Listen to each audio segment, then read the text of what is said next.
चलिए आज शुरू करते हैं इंटीग्रेशन में एरिया ऑफ बाउंडेड रीजन, ठीक है। और area of bounded region basically application of integral इस टॉपिक का सब हेडिंग है और इसमें हम इंटीग्रेशन को यूज करेंगे, ठीक है, एरिया निकालने के लिए किसी एक गिवन फिगर का। और किसी एक फिगर का एरिया निकालने के लिए हमें इंटीग्रेशन की जरूरत क्यों पड़ी इसको भी हम समझेंगे, ठीक है, आगे चल के।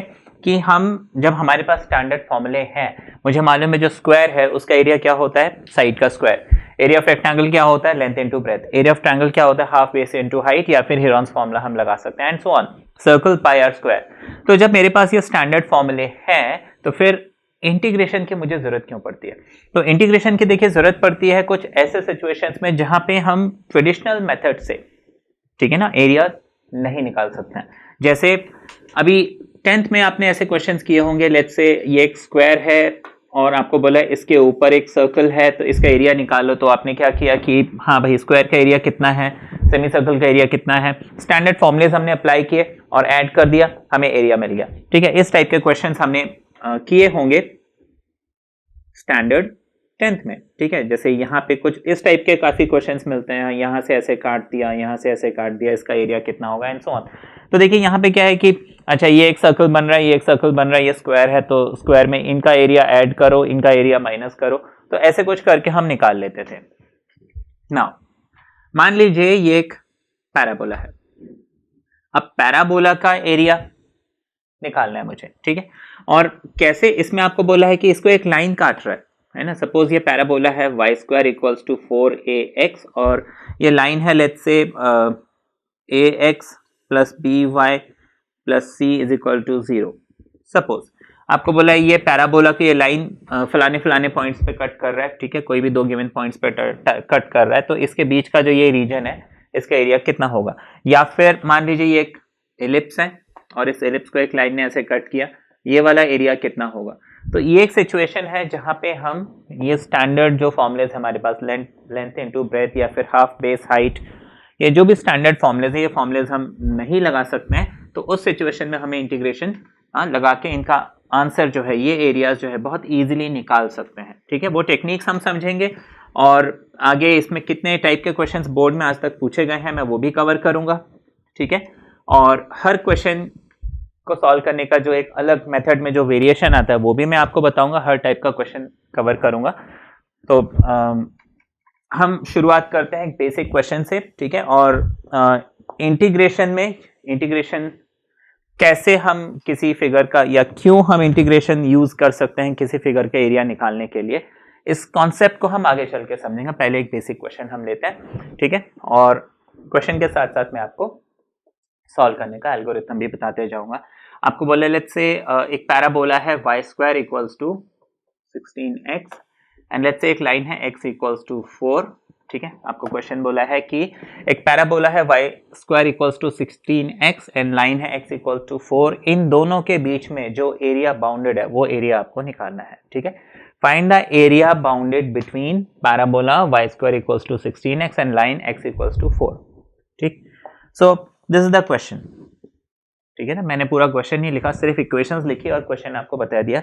द मोस्ट बेसिक क्वेश्चन, ठीक है। एग्जाम में इतना इजी क्वेश्चन तो नहीं पूछेंगे, हाँ, लेकिन ये द मोस्ट इजी क्वेश्चन हमें समझना जरूरी है ताकि हम आगे चल के जो द मोस्ट कॉम्प्लिकेटेड क्वेश्चन भी सॉल्व कर सकें। इसका हम एल्गोरिथम, ठीक है, इसका मैं एल्गोरिथम आपको बताता हूँ। तो सबसे पहला जो स्टेप होगा इस टाइप के क्वेश्चंस को सॉल्व करने का, and that should be make a rough sketch, ठीक है। सबसे पहला स्टेप है मेक अ रफ स्केच। तो हम एक स्केच बनाएंगे इसका, ठीक है। तो this is the x and y axis, ठीक है, this is x axis and this is y axis. अब देखिए यहाँ पे रफ स्केच बनाने में मुझे एक अंदाजे से स्केच बनाना है, ठीक है। इसके लिए कोई अलग से अभी तक स्केच पेपर नहीं मिलता है आपको, अपनी जो आंसर शीट है उसी पे ही इसको जो है बनाना होता है। हाँ, आप अपनी मर्जी से ऐसे इक्वल डिस्टेंस पे ऐसे कुछ मार्किंग्स कर सकते हैं so that your diagram is, मतलब रफ स्केच मतलब ऐसे नहीं मैं फ्री हैंड कुछ भी बना दूं। हाँ, फ्री हैंड मुझे बनाना है लेकिन हाँ उसमें थोड़ी बहुत एक्यूरेसी होनी चाहिए। तो जैसे मैंने यहाँ पे मार्किंग कर दी 1 2 3 4 5 6 7 8 है ना। बेसिकली थोड़ी बहुत एक्यूरेसी मैं इसलिए बोल रहा हूँ, ये जो मार्किंग्स मैं कर रहा हूँ यहाँ पे, माना ऐसे नहीं है मैं कुछ भी ऐसे कर दिया ये पैराबोला बनेगा ये लाइन बनेगा, ठीक है। मुझे एक आइडिया हो गया कि देखिए Y square equals to 16x। अब पैराबोला मुझे मालूम है कि पैराबोला एक तो इस टाइप का होता है, ठीक है, इसका इक्वेशन होता है y square equals to 4ax। एक इस टाइप का होता है, इसकी इक्वेशन है y square equals to -4ax। एक ऊपर होता है x square equals to 4ay। एक नीचे होता है x square equals to -4ay। ठीक, तो ये हो गए 4 अलग टाइप के पैराबोलास, जो स्टैंडर्ड पैराबोलास हम बोल सकते हैं, जिनका वर्टेक्स जो है ओरिजिन पे होता है। 11th क्लास में ये पैराबोला टॉपिक पढ़ा था, मैं जस्ट एक रिकैप कर रहा हूँ, बहुत डिटेल में हम नहीं जाएंगे। तो ये मुझे आइडिया तो हो गया Y square equals to 16x, मतलब ये राइट साइड वाला पैराबोला होगा, ठीक है। और तो यहाँ पे क्या है, जैसे मैंने बोला ये मार्किंग्स बनानी है, इसकी जरूरत हमें पड़ती है ताकि हम इन दोनों चीजों का जो पॉइंट ऑफ इंटरसेक्शन है वो निकाल सके। वो मैं आगे चल के आपको समझाऊंगा। तो मुझे आइडिया तो हो गया कुछ इस टाइप का ग्राफ बनेगा। अब मैंने यहाँ पे Y square equals to 16x, तो ये पैराबोला समवॉट इस टाइप का बनेगा, ये तो मैंने कर लिया। अब देखिए यहाँ पे कुछ चीजों का ध्यान रखना है, लाइक आई नो कि parabola is symmetrical about, this parabola is symmetrical about x axis. Now what does that mean, है ना, इसका मतलब क्या है। तो parabola is symmetrical about x axis, this parabola is symmetrical about x axis, मतलब ये x एक्सिस इस पैराबोला को दो इक्वल हिस्सों में कट कर रहा है, मतलब जो एरिया ऊपर है वही एरिया नीचे है, जैसे ये ऊपर दिखता है वैसे ये नीचे दिखता है, ठीक है। अच्छा, अब Y square equals to 16x, इसको जब मैं कंपेयर करूंगा 4ax से, तो 4a is equal to 16, that means a is equal to 4 4 16, तो a मुझे मिल गया 4। इसका मतलब इस पैराबोला का 1 2 3 4 यहाँ पे इस पैराबोला का क्या है, फोकस है, ठीक है। ये वाला पॉइंट जो है पैराबोला का, इसको हम बोलते हैं वर्टेक्स, और ये जो पॉइंट हम निकाल रहे हैं इसको कहा जाता है फोकस, ठीक है। अच्छा, अब x equals to 4 is basically a line, ठीक है, ये एक लाइन होता है which is parallel to y axis. Again 11th class straight line topic, x equals to a, line is parallel to y axis, हमेशा याद रखना। और इसी तरह से y इक्वल्स टू b, मतलब line is parallel to x axis. उल्टा है, अगर x आ रहा है इक्वेशन में तो y के पैरेलल है, y आ रहा है इक्वेशन में तो x के पैरेलल है। दैट मीन्स एक line parallel to y axis 4 से ऐसे पास हो रहा है, राइट। तो जैसे कि मैंने बताया मार्किंग हमें क्यों चाहिए, ताकि मुझे पता चल सके, है ना, x इक्वल्स टू 4 मतलब ये लाइन 1 2 3 4 यहाँ से पास होगा, ठीक है। तो मुझे ये पॉइंट ऑफ इंटरसेक्शन निकालने तो मुझे मालूम होना चाहिए। इस वजह से मैं क्या है कि ये स्केल, मतलब अब इसमें देखिए मुझे बहुत ज़्यादा टाइम वेस्ट नहीं करना है अपनी इस बेसिक एक्यूरेसी पे, हाँ थोड़ा बहुत होना चाहिए, बस मेरा डायग्राम एक्यूरेट बने, दैट्स इट। तो फर्स्ट स्टेप मैंने कर लिया, मेक अ रफ स्केच, ठीक है। रफ स्केच बनाने के बाद, ठीक है, रफ स्केच बनाने के बाद मुझे निकालना है पॉइंट ऑफ इंटरसेक्शन, ठीक है ना। Next I have to find the points of intersection.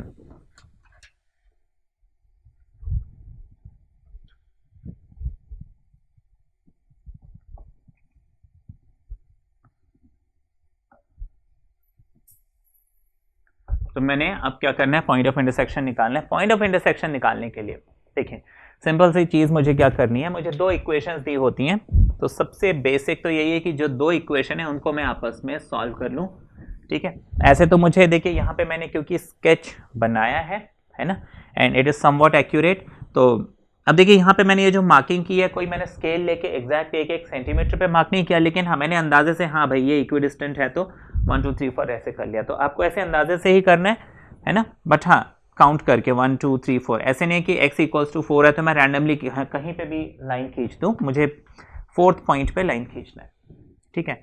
Okay, now point of intersection के लिए मुझे इन दोनों इक्वेशन को, एक पैराबोला दिया हुआ है यहाँ पे, एक स्ट्रेट लाइन दिया हुआ है, तो जो भी दो इक्वेशंस मुझे दी हों क्वेश्चन में, उन दोनों को आपस में सॉल्व करना है।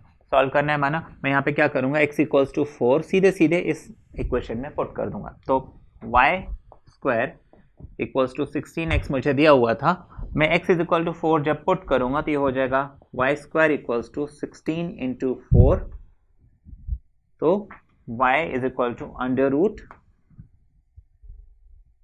प्लस और माइनस अंडर रूट 64 है ना, 16 4 ज़ा 64 एंड दैट इज प्लस और माइनस 8, ठीक है ना, प्लस और माइनस 8। तो अब देखिए y की वैल्यू मुझे या तो प्लस 8 मिल रही है या तो माइनस 8 मिल रही है।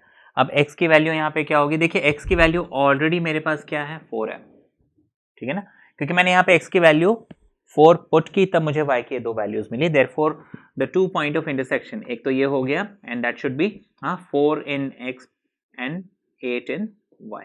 इसी तरह से ये जो नीचे वाला पोर्शन है ये हो जाएगा 4 in x and minus 8 in y, ठीक है ना।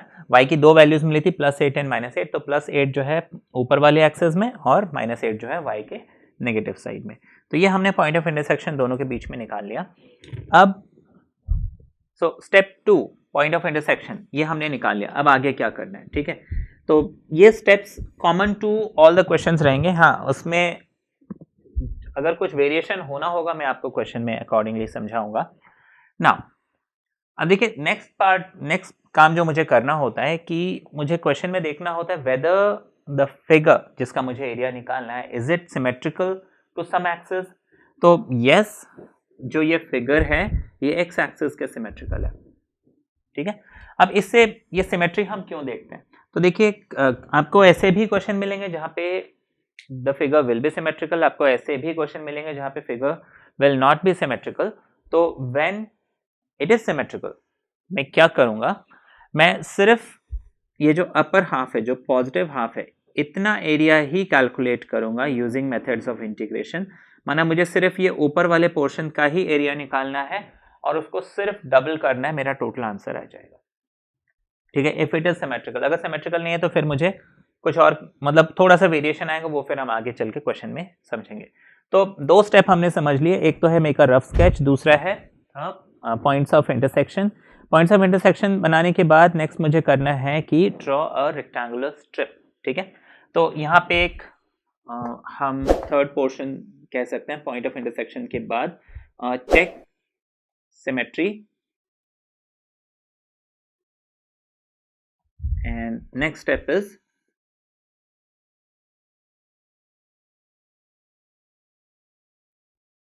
draw a rectangular strip, ठीक है, draw a rectangular strip। तो स्ट्रिप मुझे कहाँ बनाना है, जिस पोर्शन में मुझे एरिया निकालना है। अच्छा, उस पोर्शन को draw rectangular strip and name the portion, name the portion and find area of the strip, ठीक है। Draw rectangular strip, name and area of strip. इसको आप चाहे तो ड्रॉ स्ट्रिप के अंदर ही सब हेडिंग्स बना सकते हैं, ड्रॉ रेक्टेंगुलर स्ट्रिप देन सब हेडिंग नेम इट, थर्ड सब हेडिंग में area of the strip.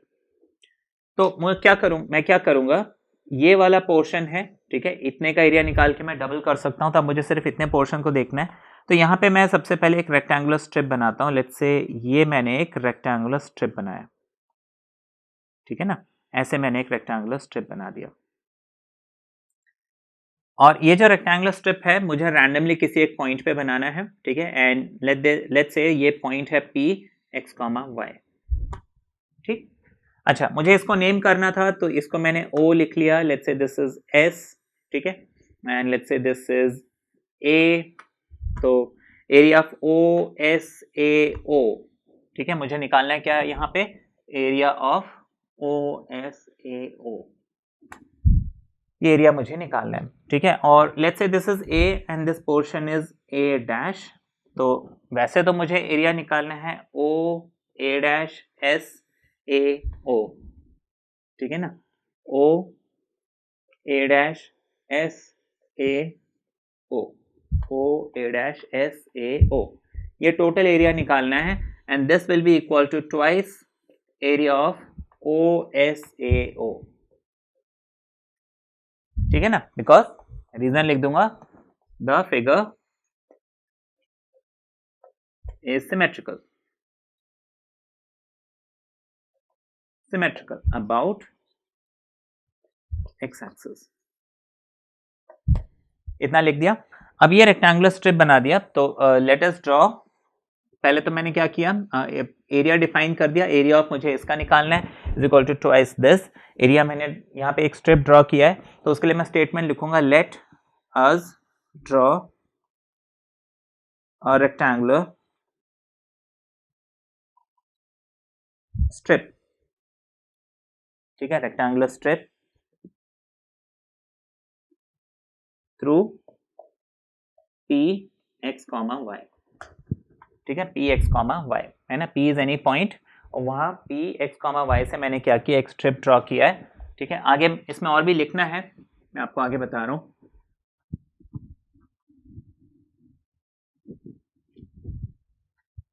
Through p x comma Y. ठीक है, let width of the strip be dx।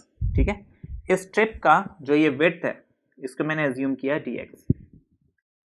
ठीक है, अच्छा यहाँ पे चलो इसको ड्रॉ अ रेक्टेंगुलर स्ट्रिप ऐसे कर लेते हैं, then name the reason,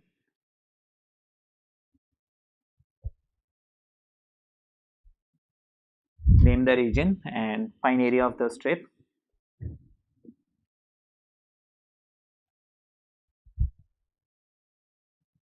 find area of the strip। इतना हमने कर लिया। ठीक है, let width of the strip be dx, इतना मैंने कर लिया। अब मुझे एरिया ऑफ द स्ट्रिप, तो इज इक्वल टू, अब देखिए ये एक रेक्टेंगल है, मैंने इसको देखिए बड़ा करके आपको दिखाया, लेकिन ये जो स्ट्रिप है ये बहुत छोटा होगा। ठीक है, यहाँ पे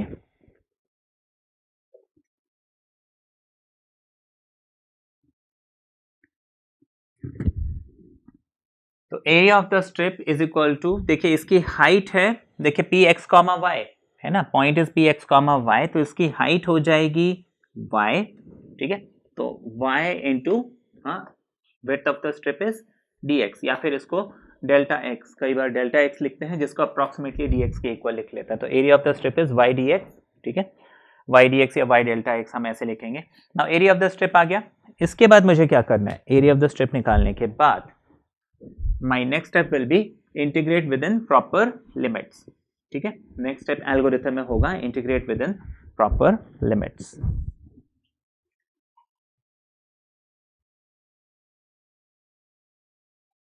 integrate with in proper limits. अब देखिए मुझे एरिया किसका निकालना है, ओ एस ए ओ का। अब देखिए रेक्टेंगुलर स्ट्रिप जो है मूव होके यहां तक आ सकता है और यहां तक जा सकता है, ओ ए एस तक। ठीक है ना, तो ये जो स्ट्रिप है इसका ये आपका ओ यानी ओरिजिन, यानी कि 0,0 से लेके 0,0 से लेके 4,8 तक मूव कर सकता है। therefore required area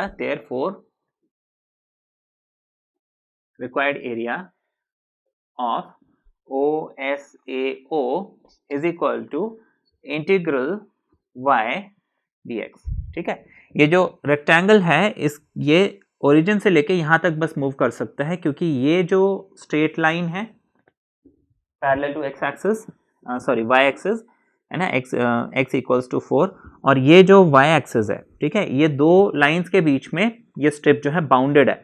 ये स्ट्रिप जो है यहाँ से लेके यहाँ तक मूव कर सकता है, और इसकी हाइट जो है वो ये पैराबोला डिसाइड कर रहा है। ठीक है, ये जो इसकी हाइट है वो पैराबोला के अकॉर्डिंग कम और ज़्यादा होगी, राइट।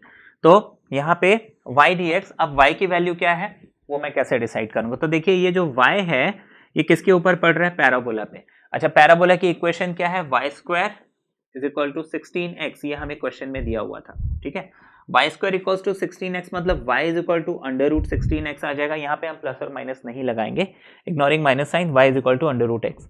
तो y की वैल्यू तो मुझे मिल गई। ठीक है, तो इसको हम इंटीग्रेट करेंगे अंडर रूट 16x और साथ में dx। अब मुझे इसमें लिमिट ऑफ इंटीग्रेशन निकालना है। तो देखिए यहाँ पे ये जो ऑपरेटर होता है मैं उसी की लिमिट लेता हूँ। ऑपरेटर है dx, तो लिमिट मुझे x की लेनी है। तो यहाँ पे देखिए ये जो स्ट्रिप है यहाँ तक आ सकता है ओरिजिन तक, और यहाँ तक जा सकता हूँ। तो यहाँ पे x की वैल्यू हो जाएगी 0, ओरिजिन पे x की वैल्यू 0, और ये जो इस लाइन पे आएगा यहाँ पे x की वैल्यू है 4। तो इस इंटीग्रल को मुझे 0 से लेके 4 तक, ये इसकी लिमिट आ जाएगी, यहाँ तक मुझे इंटीग्रेट करना है। नाउ द इंटीग्रेशन पार्ट, अब मुझे इसको सिर्फ इंटीग्रेट करना है। ऐसा मैंने क्यों किया, ये सारी बातें हम बाद में समझेंगे, है ना। वाई वी इंटीग्रेट, इससे एरिया कैसे आ जाएगा ये मैंने अभी आपको नहीं बताया है, ठीक है, वो हम आगे चल के समझेंगे। पहले मैंने आपको जस्ट बताया कि मैं बताऊं क्वेश्चन करते कैसे हैं, ठीक है, इसके कॉन्सेप्ट को हम आगे चल के समझेंगे। नाउ √16x 0 से लेके 4 कैन बी रिटन एज, देखिए √16 हो जाएगा सिर्फ 4, तो 4 बाहर ले आते हैं, √x हो जाएगा, dx हो जाएगा। Root of x can be written as x की पावर 1/2, ठीक है। अब x पावर n का फॉर्मूला लगा देंगे, x पावर n का फॉर्मूला इंटीग्रल में होता है x power n plus 1 upon n plus 1, तो मैं इसको लिख लूंगा 4 टाइम्स x की power half plus 1 half plus 1, half plus 1 हो जाएगा 3/2, तो पावर में भी आ जाएगा 3/2, ठीक है। अब देखिए ये जो 3/2 है ये उल्टा करके यहाँ मल्टीप्लाई कर सकते हैं, यानी कि 2/3 इंटू 4 x पावर 3/2। अच्छा, इसकी लिमिट क्या थी, लिमिट थी 0 से लेके 4, तो वो लिमिट मुझे यहाँ पे डालना है, ठीक है ना। अब ये लिमिट ऑफ इंटीग्रेशन, ठीक है, हम इसमें सॉल्व कर लेंगे। अब मुझे इस ग्राफ की जरूरत नहीं है, ठीक है, ग्राफ में जितना समझना था, जो करना था हम कर चुके हैं। तो अब मैं इसको सिर्फ सॉल्व करूंगा और मेरा आंसर आ जाएगा। तो मुझे यहाँ पे क्या करना है, अब सिर्फ 4 और 0 ये लिमिट्स पुट करने हैं। तो ये हो जाएगा 4 2 8, ये हो जाएगा 8/3 x की पावर 3/2, और लिमिट है 4 and 0। तो एक बार मैं x की जगह क्या करूंगा, देखिए 8/3 तो कॉमन है, तो इसको मैं बाहर ले लेता हूं, तो कोई फर्क नहीं पड़ता है, ध्यान रखिएगा। हाँ, ये नंबर और x बस एक ही फंक्शन है, इसलिए मैंने इस पूरे नंबर को बाहर ले लिया। अगर 2-3 चीजें होती तो मैं ऐसे ब्रैकेट अंदर बाहर नहीं कर सकता हूँ। हाँ, ऐसा ना हो कि देखिए 2 × 4/3 x माइनस समथिंग हो, तो मैंने ये ब्रैकेट को अंदर बाहर, तब छेड़खानी नहीं करनी है। अभी सिर्फ एक अकेली चीज है, इसलिए मैं ब्रैकेट को कहीं भी ले सकता हूँ, ठीक है। तो 8/3 इज ऑल टुगेदर आउटसाइड। अब यहाँ पे x पावर 3/2 है, तो इस x पावर 3/2 की जगह एक बार मैं भरूंगा 4 और दूसरी बार मैं भरूंगा 0 की पावर 3/2। ना 0 की पावर 3/2 0 ही रहेगा, तो ये लिखने की भी जरूरत नहीं है ना। इंटीग्रेशन का रूल कहता है upper limit minus lower limit. x की जगह मैंने 4 पुट किया, x की जगह मैंने 0 पुट किया, 0 जो है वैनिश हो गया, तो मेरे पास सिर्फ ये बचा, ठीक है। Now this 4 can be written as 2 का स्क्वायर 3/2। अब रूल क्या कहता है, अगर a की पावर m है, पूरे की पावर n है, तो ये पावर आपस में मल्टीप्लाई होते हैं, ये पावर mn, छोटी क्लास में ये रूल पढ़ा है। तो 2 × 3/2 आपस में मल्टीप्लाई हो जाएंगे, है ना, 2 और 3/2 मल्टीप्लाई हो जाएंगे, तो मुझे मिल जाएगा 8/3 इंटू 2 की पावर 2 इंटू 3/2, 2 कैंसिल, तो ये मुझे मिल जाएगा 8/3 इंटू 2 की पावर सिर्फ 3 बचेगा, यानी 8 आ जाएगा, तो 8 8 64/3। अब ध्यान रखिएगा, ये जो एरिया हमने निकाला है, ये एरिया सिर्फ पैराबोला का अपर पार्ट का था, और हमने स्टार्टिंग में ही क्या मेंशन कर दिया था, the figure is symmetrical about x axis, ठीक है ना, it is symmetrical about x axis. तो मैंने सिर्फ आधा एरिया ही निकाला है, मुझे पूरा एरिया चाहिए था, है ना, क्योंकि हमारा ग्राफ कुछ इस टाइप का बना था, हमने सिर्फ इतना एरिया निकाला है, नीचे का हिस्सा क्या होगा, सिमेट्रिकल, मतलब ये एरिया ऊपर वाले हिस्से का, तो नीचे का हिस्सा भी इतना ही होगा। तो मुझे क्या करना है, सिर्फ therefore total area, total area हो जाएगा 64/3 प्लस 64/3, है ना, क्योंकि ऊपर नीचे का एरिया सेम है, या फिर इसको डबल कर दीजिए, यानी 2 × 64/3, ये हो जाएगा 128/3। अगर कोई भी यूनिट जैसे कि मोस्टली मेंशन नहीं होती है, तो आप सिर्फ स्क्वायर यूनिट लिख दीजिए, and that is your answer. So this was the basic question, the most basic question. यहाँ पे मैंने आपको सिर्फ बताया इंटीग्रेशन की टेक्निक हमने यहाँ पे अप्लाई कैसे की है, ठीक है। आगे हम समझेंगे ये इंटीग्रेशन की टेक्निक हम यहाँ पे अप्लाई कैसे कर सकते हैं। अब चलिए इस कॉन्सेप्ट को समझते हैं। जैसे कि आपने सबसे बेसिक क्वेश्चन समझा, ठीक है, कि कैसे हम इंटीग्रेशन यूज करके हम एरिया कैलकुलेट कर सकते हैं। अब देखिए इसी इंटीग्रेशन का यूज करके आप जो रेक्टेंगल का एरिया, ट्रायंगल का एरिया, सर्कल का एरिया, किसी का भी एरिया निकाल सकते हैं। ठीक है, सर्कल का एरिया हमें मालूम है पाई आर स्क्वायर है, लेकिन आप इंटीग्रेशन का यूज करके निकाल सकते हैं। ठीक है ना, तो दिस इज द टेक्निक। और ये कोई भी एरिया का जो क्वेश्चन आप आगे चल के जो इजी से इजी, चाहे मुश्किल से मुश्किल आपको क्वेश्चन मिले, बोर्ड एग्जाम का टफेस्ट क्वेश्चन ही क्यों ना हो, ये जो एल्गोरिथम आपको अभी बताया था, ठीक है, ये जो कुछ मैंने पॉइंट्स बताए थे, ड्रॉ रफ स्केच है ना, then find the point of intersection, then draw rectangular strip, find the area of the strip, ठीक है, integrate within the proper limits, ठीक है, और ये जो भी बेसिक स्टेप्स थे, ये step each and every question में फॉलो करना है। ठीक है, इन स्टेप्स को आप फॉलो करेंगे, आपका जितने भी क्वेश्चन हैं 12th पे एरिया से रिलेटेड, ठीक है, वो सब इस रूल को एनी हाउ फॉलो करते हैं, है ना। थोड़ा सा अगर उसमें कुछ वेरिएशन होगा वो मैं आपको जरूर बताऊंगा, लेकिन मोर और लेस इट्स द सेम। ठीक है ना, तो ये एल्गोरिथम आपके दिमाग में एकदम प्रिंट हो जाना चाहिए, क्योंकि आपने अगर इसके सारे स्टेप्स फॉलो किए हैं आपका क्वेश्चन डेफिनेटली होगा, और अगर आपने कैलकुलेशंस ठीक किए हैं तो आपका आंसर डेफिनेटली करेक्ट आएगा। ठीक है, सो रूल फॉलो किया, आपका आंसर करेक्ट आना है। ठीक है, अब देखिए सबसे पहले मैं आपको बताना चाहूंगा एरिया। अभी जैसे ये एक स्क्वायर है, ठीक है, अब एरिया से हम क्या समझते हैं, ठीक है ना, this is the most important question, what exactly is area.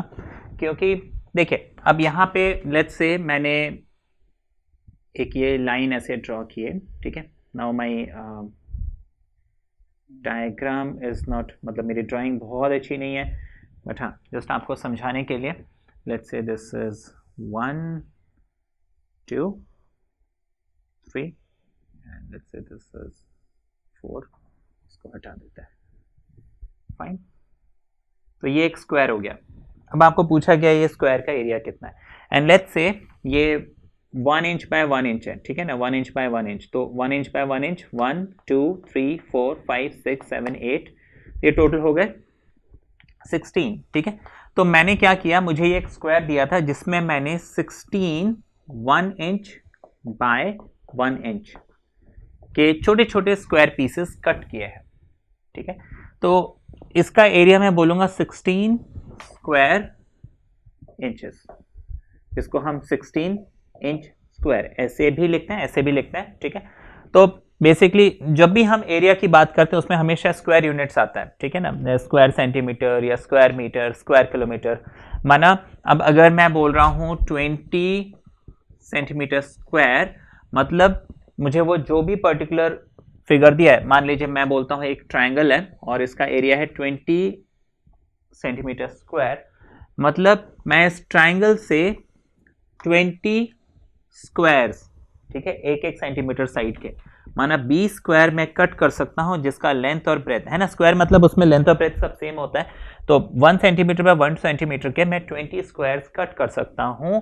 And moreover अब जैसे क्वेश्चन आता है कि चलिए ठीक है अंदर तो कट गए, ये जो साइड में बचेंगे, तो देखिए साइड में जैसे ये बच गया ना, अब जैसे मान लीजिए ये बच गया, यहाँ पे भी बचेगा। ठीक है, इन दोनों को जब कट करके ऊपर नीचे लगाएंगे तो वो भी एक स्क्वायर काउंट होगा। तो मतलब मैं ऐसे अंदर जितने भी साबुत स्क्वायर बन रहे हैं और ये जो ऐसे कट छोटे छोटे पीसेस बन रहे हैं, इनको मिला के जो मैं स्क्वायर बना रहा हूं, उन सबको काउंट करके मैं 20 इसमें स्क्वायर पीसेस कट कर सकता हूं, चाहे वो पूरे पूरे हों चाहे वो जोड़ जोड़ के बने हों, लेकिन हाँ 20 स्क्वायर पीसेस कट कर सकते हैं। That is the basic meaning of area.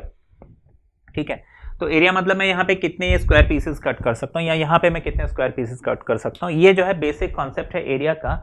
अब इंटीग्रेशन में देखिए हम क्या कर रहे हैं, तो इंटीग्रेशन में भी हम ऐसा ही कुछ कर रहे हैं, इस बेसिक सी कॉन्सेप्ट को हम यूज कर रहे हैं। ठीक है, ये बेसिक, देखिए मैथमेटिक्स में आप हमेशा अपने बेसिक्स कभी मत भूलिए, the basics are the most important thing. तो यही बेसिक जो है यहाँ पे यूज किया गया है एक अलग ढंग से।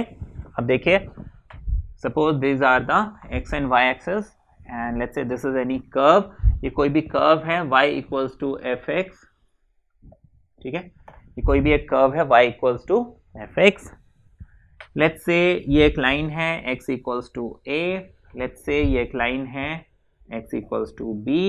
अब देखिए ये कर्विश पार्ट, ये इसका मुझे एरिया निकालना है।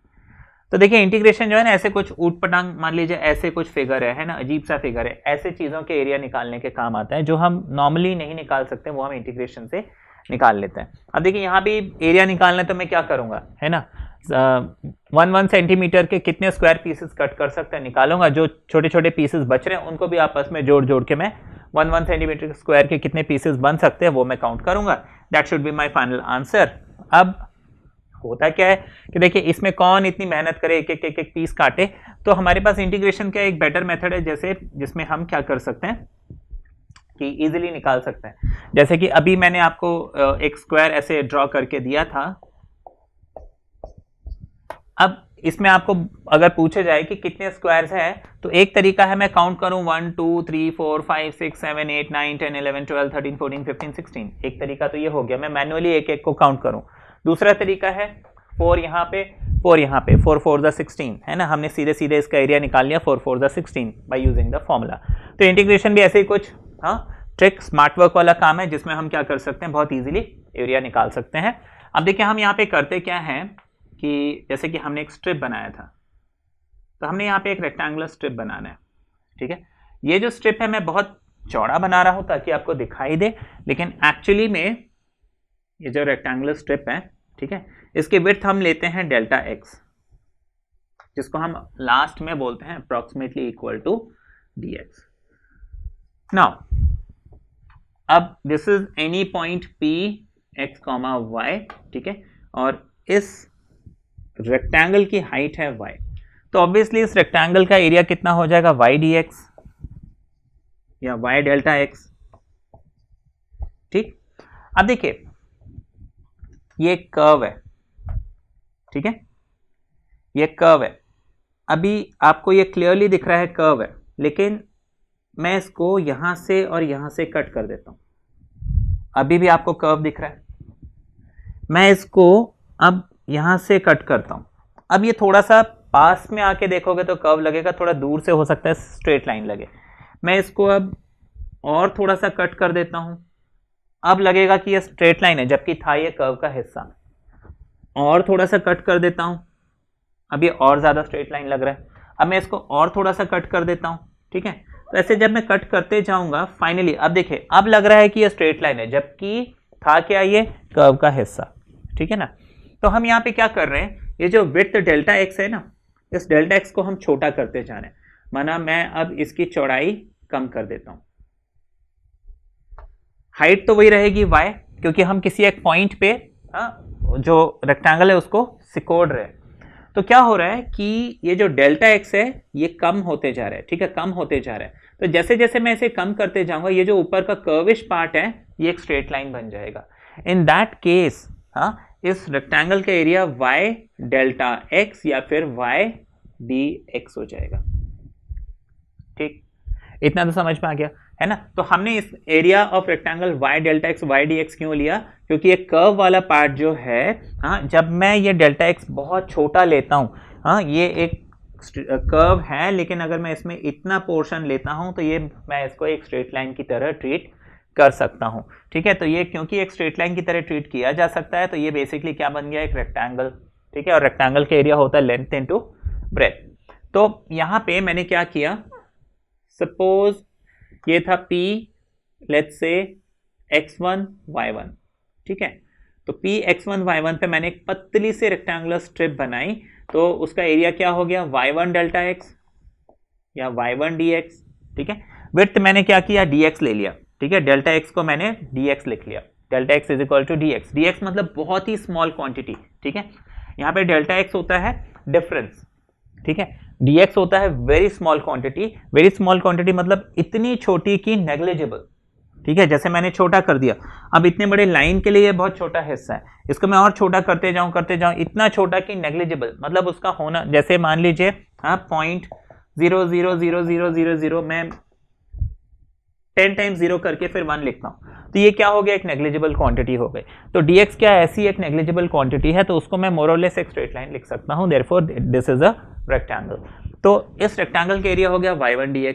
अच्छा, ऐसे ही मैं यहां पे एक पॉइंट लेता हूं q, x2 y2, यहां से भी मैंने एक रेक्टेंगुलर स्ट्रिप ड्रॉ किया, है ना, पतली सी रेक्टेंगुलर स्ट्रिप।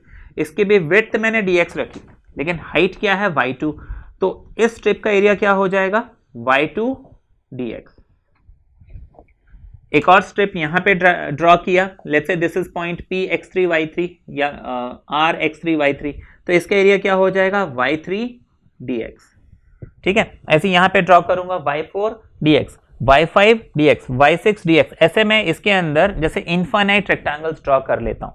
तो फिर ये दो लाइन के बीच में मैंने जो इतने सारे रेक्टेंगल्स ड्रॉ किए हैं y1 dx, y2 dx, y3 dx, y4 dx, yn dx, ठीक है ना, तो एरिया इसका क्या हो जाएगा, therefore the required area will be y1 dx plus y2 dx plus plus plus plus plus plus yn dx। ठीक है, मैंने n नंबर ऑफ ऐसे पॉइंट्स इसमें देखिए n पॉइंट्स होंगे, तो n पॉइंट्स पे मैंने n जो है रेक्टेंगुलर स्ट्रिप्स कट की और हर स्ट्रिप के एरिया को हाँ y1 dx, y2 dx, y3 dx ऐसे करके निकाला और उनको ऐड कर लिया, तो वो सम मुझे मिल जाएगा ये। और इंटीग्रेशन देखिए,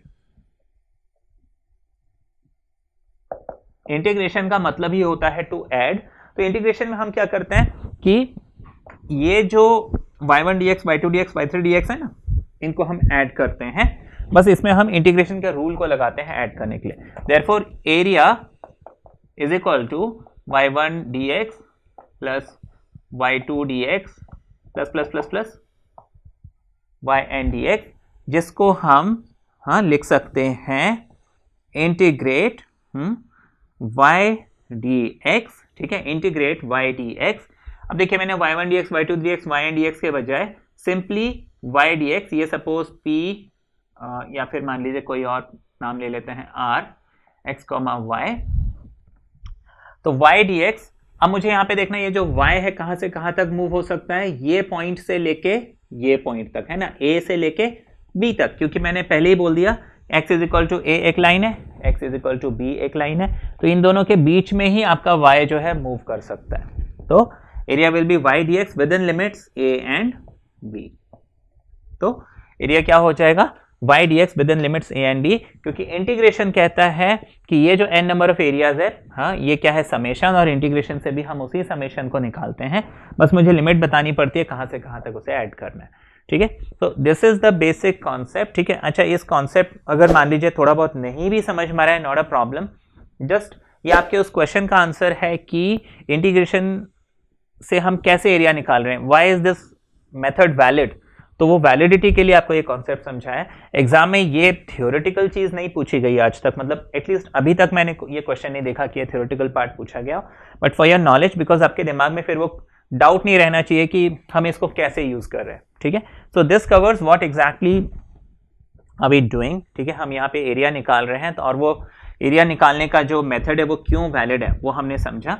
आगे चल के हम इस इंटीग्रेशन में the different types of question, the different है ना, the variation in methods and so on, ऐसे सारे क्वेश्चंस से डील करेंगे।